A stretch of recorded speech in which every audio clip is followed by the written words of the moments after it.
Genesis 21, ang kapanganakan ni Isaac. Dumalaw si Yahweh kay Sarah tulad ng kanyang pangako at tinupad niya ang kanyang sinabi. Dahil si Sarah ay nagdalang tao at nagkaanak kay Abraham sa kanyang katandaan sa panahong itinakda ng Diyos. 3 Pinangalanan ni Abraham ng Isaac ang kanyang anak na lalaki. Katya tinuli ni Abraham si Isaac nang ito'y 8 araw pa lamang ayon sa iniutos ng Diyos. 500 taon na si Abraham nang ipanganak si Isaac. 6 Sinabi ni Sarah, pinatawa ako ng Diyos. Matatawa rin ng lahat ng makarinig nito. Siya na idinugtong niya, sino ang mag-aakalang magpapasuso pa ako ng anak kay Abraham? Ngunit siya'y nagkaanak ako sa kabila ng kanyang katandaan. Pagtataboy kina Hagar at Ismael. Lumaki ang bata at nang ito'y awatin na sa pagsuso, naghanda si Abraham ng malaking handaan. Nomen, ngunit nakita ni Sarah na nilalait ni Ismael, anak ni Hagar na taga-Ehipto si Isaac. Dutperno, kaya sinabi niya kay Abraham, palian mo ang aliping iyan at ang anak niya. Hindi maaaring magmana ang anak ng aliping iyon kasama ng aking anak na si Isaac. Labis itong ikinalungkot ni Abraham sapagkat anak din niya si Ismael. Duyag ngunit sinabi sa kanya ng Diyos, huwag mong ikalungkot ang nangyari tungkol sa bata at sa iyong alipin. Sundin mo ang sinasabi ni Sarah sapagkat kay Isaac magmumula ang lahing itinakda ko. 13 Ngunit gagawin ko ring isang malaking bansa ang anak ng iyong alipin, sapagkat anak mo rin siya. 14 Kinaumagahan, maagang bumangon si Abraham. Binigyan niya si Hagar ng pagkain at isang sisidlang balat na may lamang tubig at isinama si Ismael. Pagkatapos ay pinayaw niya sila. Umalis si Hagar at nagpagalagala sa disyerto ng Beerseba. 15 Nang maubos na ang tubig, iniwan niya ang bata sa lilim ng isang palumpong. Samprit lumayo siya ng kaunti at umupo sa may layong isang pukol ng palaso. Ang wika niya, hindi ko kayang makita ang bata habang namamatay. Kaya't umiyak siya. Sa 15 narinig ng Diyos ang iyak ng bata. Tinawag ng anghel ng Diyos si Hagar mula sa langit at sinabi, Hagar, ano ang nangyayari sa iyo? Huwag kang matakot. Narinig ng Diyos ang iyak ng bata. 18 Puntahan mo siya at aluin, sapagkat gagawin ko siyang isang dakilang bansa. 19 At binuksan ng Diyos ang kanyang mga mata at nakita niya ang isang balon. Kaya't pinuno niya ng tubig ang sisidlan at pinainom ang bata. 20 Sumasa kanya ang Diyos habang lumalaki ang bata. Siya'y nanirahan sa ilang at naging isang mahusay na mamamana. 21 Nanirahan siya sa ilang ng Paran at ipinag-asawa siya ng kanyang ina ng isang babae mula sa Ehipto. Kasunduan ni na Abraham at Abimelech. 22 Ng panahong iyon, sina Abimelech at Pikol, ang pinuno ng kanyang hukbo, ay nagsabi kay Abraham, kasama mo ang Diyos sa lahat ng ginagawa mo. 23 Ipinamamanay ko sa ngalan ng Diyos na huwag mo kaming lalabagin ni ako ni ang aking angkan. Tulad ng pagpapakita ko sa iyo ng kabutihan, gawin mo rin ito sa akin at sa lupaing kinaroroonan mo ngayon.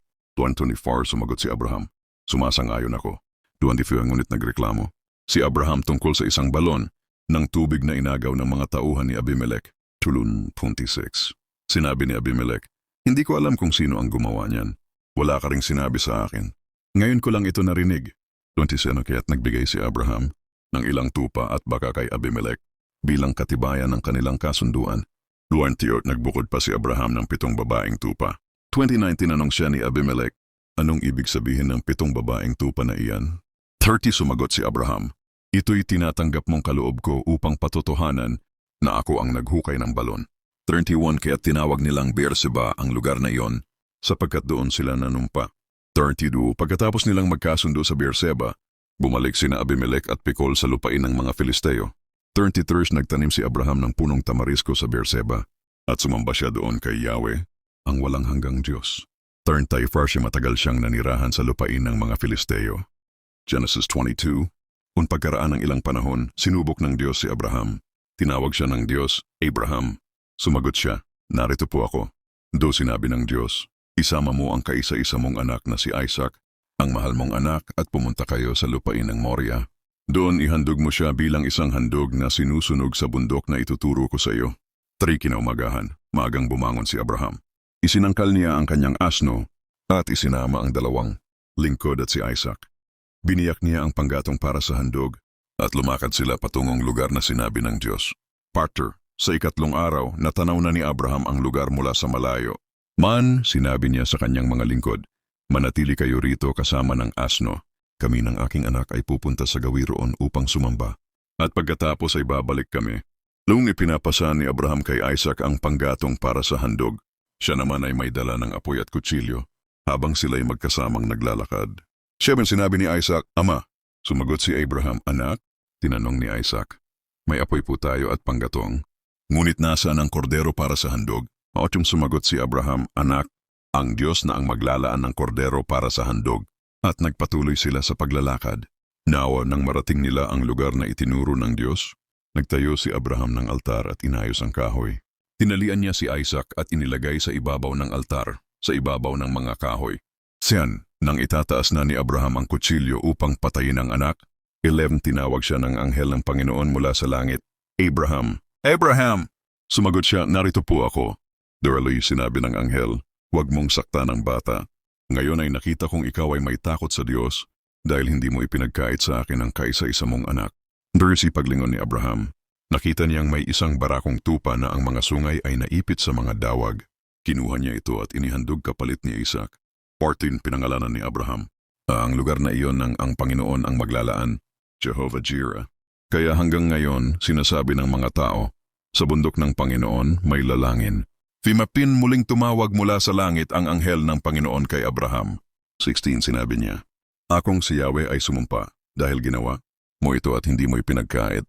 Sa akin ang iyong kaisa-isang anak. 17 pagpapalain kita ng sagana.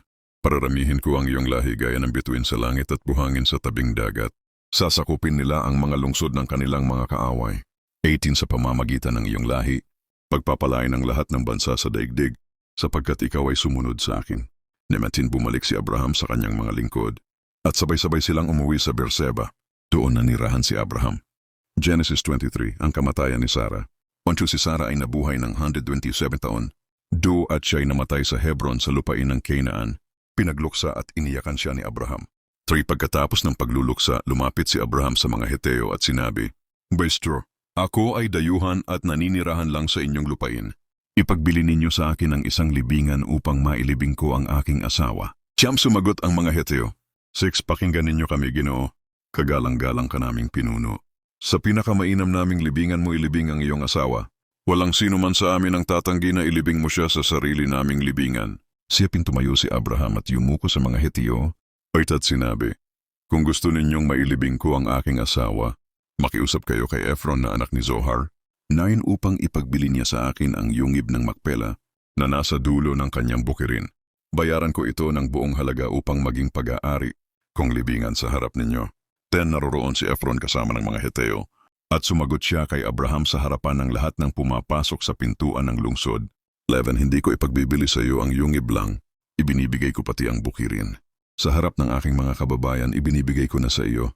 Ilibing mo na ang iyong asawa. 12 muli. Yumuko si Abraham sa mga mamamayan ng lupaing iyon. 13 At sinabi kay Ephron, Pakinggan mo ako. Bayaran ko ang halaga ng lupa. Tanggapin mo ang bayad upang mailibing ko roon ang aking asawa. 14 Sumagot si Ephron. 15 Hino, ang halaga ng lupa ay 400 siklong pilak. Ngunit ano ba naman yun sa atin? Ilibing mo na ang iyong asawa. 16 Tinanggap ni Abraham ang sinabi ni Ephron at tumimbang siya ng 400 siklong pilak ayon sa timbang na ginagamit ng mga mangangalakal. 17 Sa gayon, ang bukirin ni Ephron sa Makpela sa tapat ng Mamre, kabilang ang yungib at lahat ng punong kahoy sa paligid. 18 Ay naging pag-aari na ni Abraham sa harap ng mga Heteo at ng lahat ng naroroon sa pintuang bayan. 19 Doon sa yungib ng Makpela sa lupain ng Canaan, inilibing ni Abraham si Sarah na kanyang asawa. 20 Mula noon, ang bukirin at ang yungib ay naging pampamilyang libingan ni Abraham na kanyang nabili mula sa mga Heteo. Genesis 24, ang pag-aasawa ni Isaac kay Rebekah. Matanda na si Abraham at lubos na pinagpala ni Yahweh sa lahat ng bagay. Isinumpa niya ang kanyang pinakamatandang lingkod, tagapamahala ng lahat niyang ari-arian. 3. Ipangako mo sa pangalan ni Yahweh, ang Diyos ng langit at lupa, na hindi ka kukuha ng mapapangasawa. Para sa anak kong si Isaac, mula sa mga Kananeo rito sa Canaan, Fart sa halip, pupunta ka sa aking bayan at kamag-anak upang kumuha ng asawa para sa kanya. May tinanong ng lingkod, paano kung ayaw sumama ng babae pabalik dito? Isasama ko po ba si Isaac sa inyong bayan? Ikaw, sumagot si Abraham, huwag mong dadalhin doon ang aking anak. Urban si Yahweh na Diyos ng langit, ang tumawag sa akin mula sa aking bayan at nangako ng lupaing ito sa aking lahi, ay magpapadala ng anghel sa iyo upang maging matagumpay ka. Ngunit kung ayaw ng babae, wala kang pananagutan sa sumpa. Basta't huwag mong dadalhin si Isaac doon. Nung kaya't isinumpa ng lingkod ang kanyang katapatan. Dance pagkatapos, kumuha siya ng 10 kamelyo at mga regalo at naglakbay patungong Mesopotamia sa lungsod ng Nahor. 11 pagdating niya roon, pinaluhod niya ang mga kamelyo malapit sa balon. Panahon iyon ng hapon, kung kailan nagsisilabasan ang mga babae upang umigib ng tubig. Darb na nalangin siya. Yahweh, Diyos ng aking Panginoong si Abraham, gabayan ninyo ako ngayon. Dampad narito po ako sa tabi ng balon. 14 Kung ang dalagang lalapitan ko ay sabihing, pakisuyo, bigyan mo ako ng inumin. At sasagot siya, uminom ka, pati mga kamelyo mo bibigyan ko rin. Siya na po ang napili ninyo para kay Isaac. 15 Bago pa siya matapos sa panalangin, dumating si Rebecca, anak ni Betuel, apo ni Nahor. 16 Siya ay napakaganda, dalaga pa at walang asawa. Pumunta siya sa balon at umigib ng tubig. 17 Nilapitan siya ng lingkod at sinabi, pahingi po ng kaunting tubig. 18 Sumagot si Rebecca, uminom po kayo, at agad niyang ibinaba ang banga sa kanyang kamay. 19 Pagkatapos uminom ng lingkod, sinabi ni Rebecca, kukuha rin po ako ng tubig para sa mga kamelyo ninyo hanggang sila'y mabusog. 20 Agad siyang kumuha ng tubig at paulit-ulit na nagigib para sa mga kamelyo. 21 Tahimik lang ang lingkod. Iniisip kong ang dalaga nga ba ay pinili ni Yahweh. 22 Nang matapos ang mga kamelyo sa pag-inom, kumuha ang lalaki ng gintong singsing na may bigat na kalahating siklo at 2 pulseras na may bigat na 10 siklo ng ginto. 23 Tinanong niya ang dalaga, kaninong anak ka? Pakisuyo, sabihin mo sa akin. Mayroon ba kaming matutuluyan sa bahay ng iyong ama? 24 Sumagot siya, ako'y anak ni Betuel na anak ni Milka at ni Nahor. 25 Sinabi rin niya sa kanya, mayroon din po kaming sapat na dayami at pagkain para sa mga hayop at may lugar na matutuluyan. 26 Lumuhod ang lalaki at sumamba kay Yahweh. 27 Sinabi niya, purihin si Yahweh, ang Diyos ng aking Panginoong si Abraham, na hindi niya iniwan ang kanyang kagandahang loob at katapatan sa aking Panginoon. Pinatnubayan ako ni Yahweh sa daan patungo sa bahay ng mga kamag-anak ng aking Panginoon. 28 Tumakbo ang dalaga at isinalaysay ang mga bagay na ito sa kanyang ina. 29 Si Laban ay kapatid ni Rebecca. Nang makita niya ang singsing at ang mga pulseras sa kamay ng kanyang kapatid at marinig ang sinabi ni Rebecca, ganito ang sinabi sa akin ng lalaki. Agad siyang pumunta sa lalaki na nasa tabi ng balon. 30 Nakita niya ang lalaki na nakatayo sa tabi ng mga kamelyo. 31 Sinabi niya, pumasok ka, pinagpala ni Yahweh. Bakit ka nakatayo sa labas? Inihanda ko na ang bahay at ang lugar para sa mga kamelyo. 32 Pumasok ang lalaki sa bahay at kinalaga ng mga kamelyo. Binigyan ng dayami at pagkain ang mga kamelyo at ng tubig upang hugasan ang kanyang mga paa at ang mga paa ng mga taong kasama niya. 33 Inihain sa kanya ang pagkain, ngunit sinabi niya, hindi ako kakain hanggat hindi ko nasasabi ang aking pakay. Sinabi ni Laban, magsalita ka.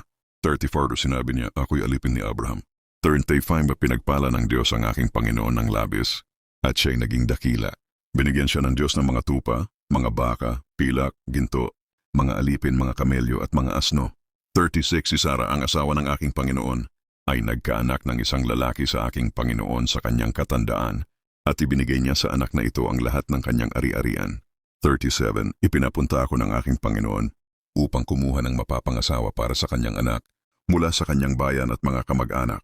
38 Sinabi niya sa akin, pumunta ka sa bayan ng aking ama at sa aking mga kamag-anak at kumuha ka ng mapapangasawa para sa aking anak. 39 Sinabi ko sa aking Panginoon, paano kung ayaw sumama ng babae sa akin?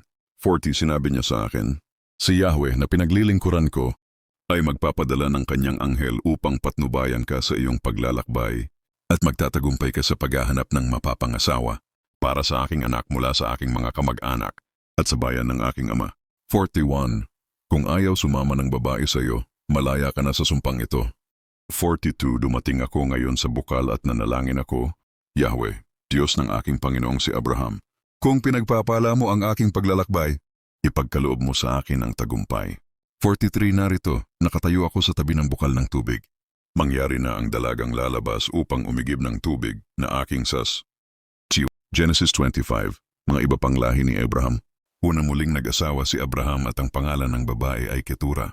Ang mga anak niya rito ay sina Zimran, Joksan, Medan, Midian, Isbak at Suwa. 3 Si Joksan ang ama ni Seba at Dedan. Kay Dedan nagmula ang mga Asurim, Letusim at Leumim.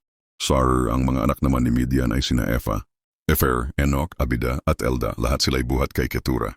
Piyo kay Isaac ipinamana ni Abraham ang lahat niyang ari-arian.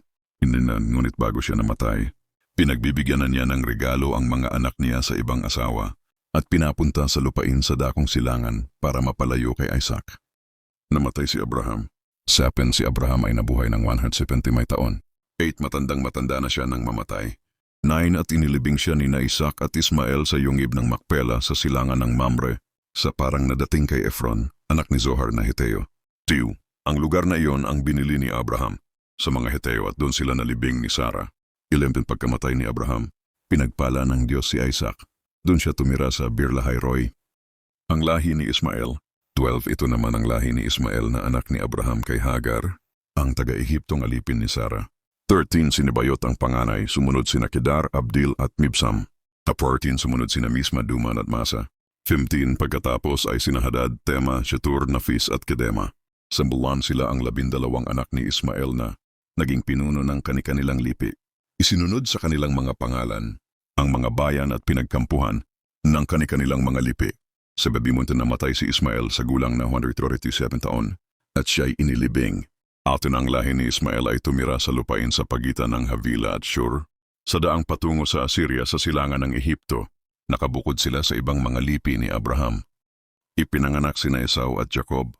Noong 19 ito naman ang kasaysayan ni Isaac na anak ni Abraham. 24 taon na si Isaac nang mapangasawa niya si Rebecca, anak na dalaga ni Bethuel, isang Arameong taga-Mesopotamia. Si Rebecca ay kapatid ni Laban, isa ring Arameo. 21 hindi magkaanak si Rebecca, kaya't nanalangin kay Yahweh si Isaac. Dininig naman siya at si Rebecca ay naglihi. 23 kambal ang kanyang dinadala. At nasa tiyan pa'y nagtutulakan na ang dalawa. Kaya't nasabi ng ina, kung ngayon pa'y ganito na ang nangyayari sa akin, bakit pa ako mabubuhay? Kaya't siya ay nagtanong kay Yahweh. 23 ganito naman ang sagot ni Yahweh, 2 sanggol ang dala mo sa loob ng iyong tiyan. Larawan ng 2 bansa na magiging magkalaban, magiging higit na malakas ang mas bata kaysa sa nauna, kaya maglilingkod ang mas matanda sa bata niyang kapatid. Siyumpomper dumating ang panahon at nanganak nga siya ng kambal. 25. Mamula-mula ang kutis at mabalahibo ang katawan ng panganay, kaya't Isaw ang ipinangalan dito. 26 nang lumabas ang pangalawa, nakahawak ito sa sakong ng kanyang kakambal, kaya Jacob naman ang itinawag sa kanya. 60 taon si Isaac noon. Ipinagbili ni Esau ang kanyang karapatan. 27 lumaki ang mga bata. Naging mahusay na mga ngaso si Esau at sa kaparangan na halos tumitira. Si Jacob naman ay tahimik at lagi sa bahay. 28 higit ang pagtingin ni Isaac kay Esau.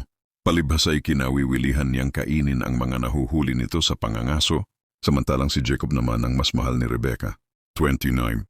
Minsan si Jacob ay nagluluto ng sinabawang pulang patani. Siya namang pagdating ni Esau mula sa pangangaso. 30, sinabi niya, gutom na ako. Bigyan mo naman ako niyang mapulang niluluto mo. At dahil dito itinawag siyang Edom. 31, sumagot si Jacob, ibigay mo muna sa akin ang iyong karapatan bilang panganay. 32, payag na ako, sabi ni Esau. Aanhin ko pa ang pagiging panganay kung mamamatay naman ako sa gutom. 33, kung gayon, sabi ni Jacob, sumumpa ka muna. Sumumpa nga si Esau at ibinigay kay Jacob ang karapatan ng pagiging panganay. 34, ibinigay naman ni Jacob kay Esau ang niluto niyang gulay at binigyan pa ito ng tinapay. Matapos kumait uminom, umalis na agad si Esau, yun lamang ang halaga sa kanya ng kanyang karapatan bilang panganay.